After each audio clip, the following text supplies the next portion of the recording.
you been blessed today? Yeah, I know I have. I wanted to share with you the stories of two individuals who followed a hunch, or maybe it was something stronger, maybe it was desire, maybe it was hope. But these two individuals sought a meeting with Jesus. They were both successful, wealthy individuals. And they were also both successful in their goal of meeting with Jesus. And only one of them went away changed. I'll come back to them and their meetings with Jesus in a moment.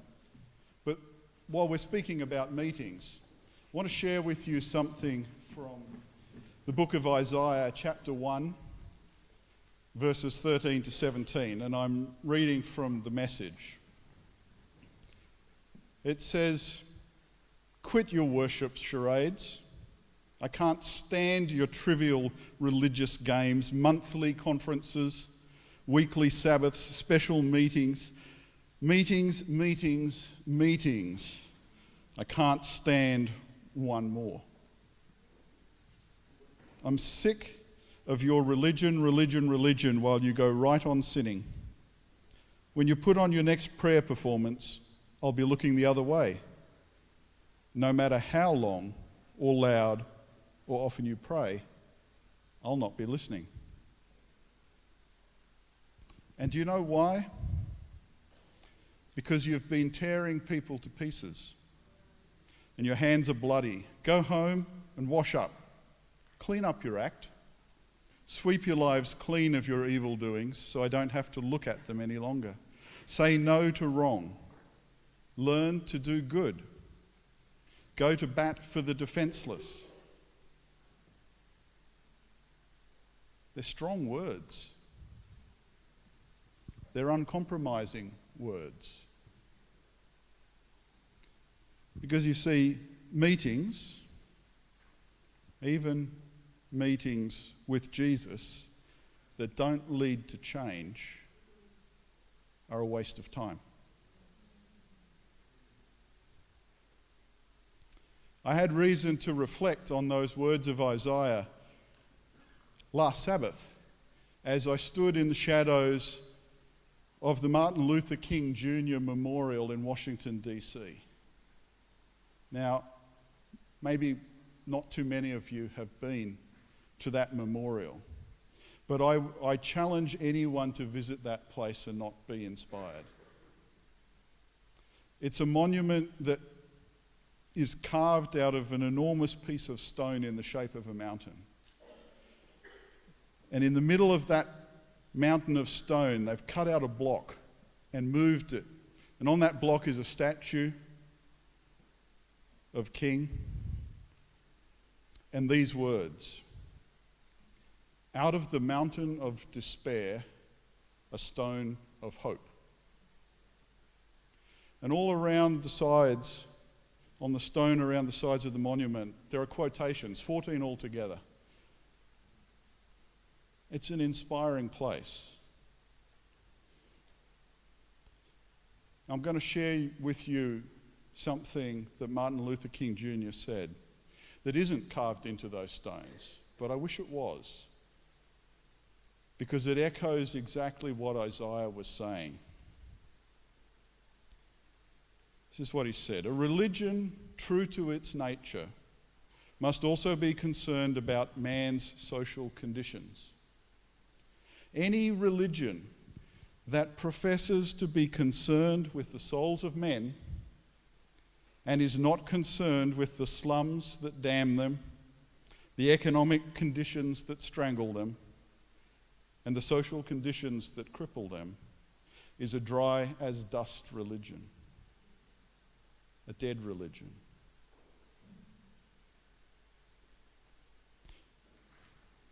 What was I doing in Washington, D.C. last Sabbath? To be clear, I had not escaped early from the General Conference. I kind of hesitate to admit it, given that I've just said meetings can be a waste of time, but I was there for meetings. I was at a conference on religion and sustainable development hosted by the World Bank. And I had the opportunity there to hear from World Bank President Jim Young Kim. And Jim Young Kim is not your typical banker. He sounds more like a preacher. Listen to what he had to say at our conference about the World Bank. Always, we will speak loudly on behalf of the poor and powerless. No one should live in the abysmal conditions of extreme poverty, living on less than $1.25 a day. Extreme poverty in our world is morally reprehensible and more painful to witness with each passing day. Together, we must urgently lift 1 billion people from extreme poverty, help them to regain dignity, help them to find hope, and help them change their own lives and the whole world's future for the better. Did you hear that word again? Hope. I'm going to keep coming back to it. Our world is not the way God intended it to be. Yes, we live in a world that has love and beauty and pleasure, but it's also a world that has greed and hate and suffering. And I don't think even that those are the most terrible things. For me, the things that worry me are hopelessness and indifference. See, there's different kinds of poverty, and some of them have to do with a lack of material resources or opportunities or education, but some of them are to do with loneliness and isolation. Quite a few years ago, I attended a meeting in the hills of Nepal that changed me. Had the opportunity to visit a community where ADRA was running a literacy class for women. The classes ran in the evening because people are busy during the day. And so we left the ADRA office just after dark and we travelled out to the village over mountain roads. When we arrived, we climbed up a path between the houses up to about halfway through the village and entered a room lit by the light of oil lamps that was packed full with women. They probably ranged in age from 17 to 70. And they were all there for the same thing, to learn to read and write, do basic arithmetic, which is something that most of us take for granted. Now, it turned out that these particular women weren't satisfied with just obtaining literacy for themselves. They wanted to become community activists, to act on behalf of girls who were still missing out on the opportunity for education. And in true Nepali style, the way they did their activism was street theatre. And so, as a guest, I had the opportunity to watch them after the class finished rehearse the little piece of theatre that they were going to do. And as I watched the play, and I had a local ADRA staff member whispering in my ear so I could kind of follow along with the translation, my attention was caught by the expressiveness of the woman who was playing the key role, the role of a girl who was denied the opportunity to go to school. And as I was watching, I actually saw tears running down her cheeks. And in that moment, I thought to myself, wow, she is a really good actor. And a microsecond later, I thought, you idiot. She's not acting. She's remembering. She's remembering what it feels like to not have that opportunity. And that moment wiped away my indifference. And it let me see just how much being literate meant to those women. And that what they were obtaining was not just an education, but more importantly, they were obtaining hope. And they were passing it on. Hope's an interesting thing. I need to pause here for a moment.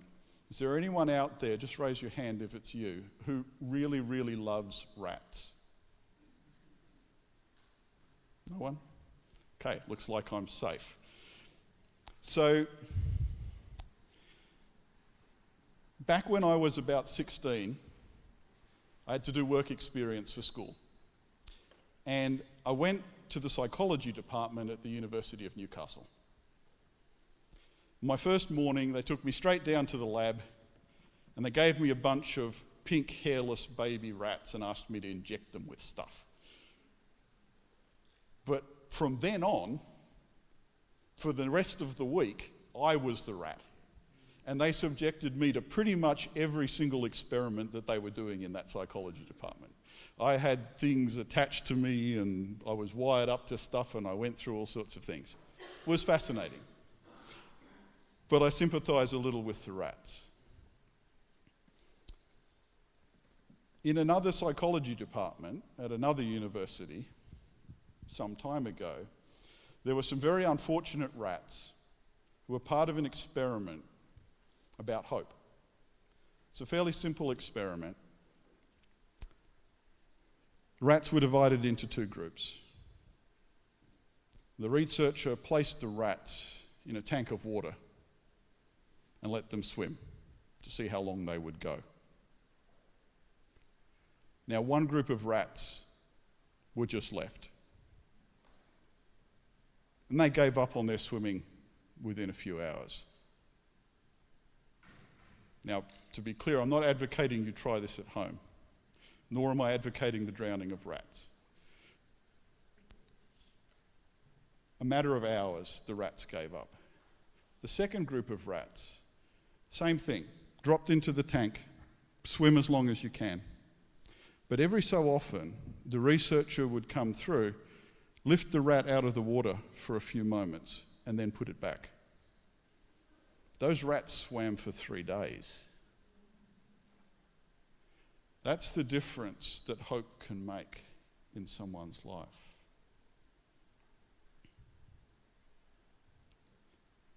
I believe that what this world needs is hope. And as people of faith, as followers of Jesus, we have hope to offer. We really do. It's the most important thing that I believe we have to offer. And hope is one of those words that is a verb as well as a noun. And it is not something that can be communicated with words alone. Hope requires action. Jesus knew this. And as you read the Gospels, you see that he mixed his preaching with healing, words with actions that were designed to demonstrate love and bring hope. And I think that's what he meant when he spoke about being salt or light in the world. Theologian John Stott puts it like this: God intends us to penetrate the world. Christian salt has no business to remain snugly in elegant little ecclesiastical salt shakers. Our place is to be rubbed into the secular community, as salt is rubbed into meat, to stop it from going bad. And when society does go bad, we Christians tend to throw up our hands in pious horror and reproach the non-Christian world. But should we not rather reproach ourselves?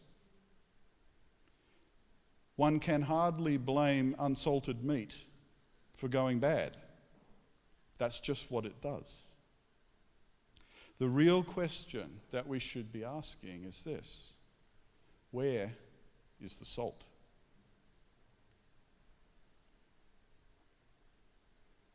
In the hope poetry of Isaiah chapter 58, the answer is this: if you get rid of unfair practices, quit blaming victims, quit gossiping about other people's sins, if you're generous with the hungry and start giving yourselves to the down and out, your lives will begin to glow in the darkness. Your shadowed lives will be bathed in sunlight. I will always show you where to go. I'll give you a full life in the emptiest of places, firm muscles, strong bones. You'll be like a well-watered garden, a gurgling spring that never runs dry. You'll use the old rubble of past lives to build anew. Rebuild the foundations from out of your past. You'll be known as those who can fix anything, restore old ruins, rebuild and renovate, make the community livable again. That's a powerful vision. It's a powerful promise. Back to those two individuals who sought out meetings with Jesus. It seems like they both had the same question for Jesus. Seems like they both got the same answer. There's one, we don't actually even know the name. It's just referred to as a rich young man or a rich young ruler. He walked away from that meeting unchanged. The other, his name was Zacchaeus, and his meeting with Jesus changed everything.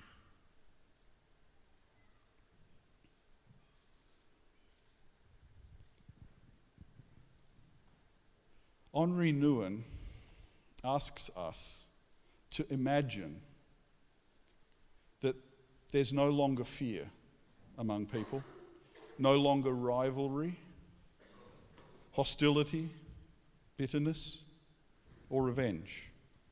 He says, just imagine all the people on this planet holding hands and forming one large circle of love. We say, I can't imagine.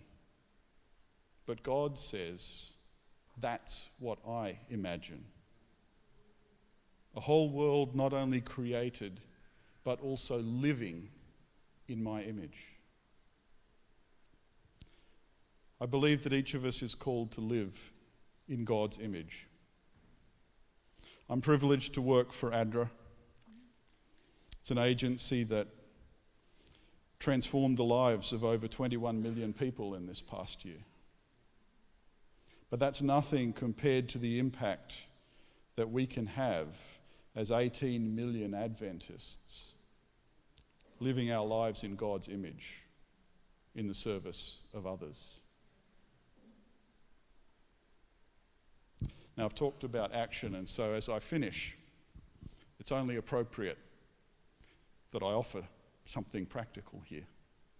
So I'd like to share with you something that I've learned over quite a few years. It's not really a secret, but maybe. Now, to do this, you will need to take some action too. And I know it's late in the day, but please humour me and stand up.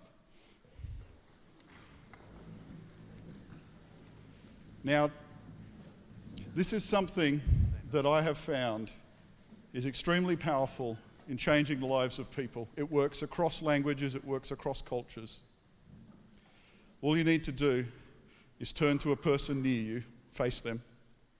Helps if you're looking at them. And some of you are doing this already. All you have to do is smile. Costs nothing, changes the world, makes it a better place. Thank you very much.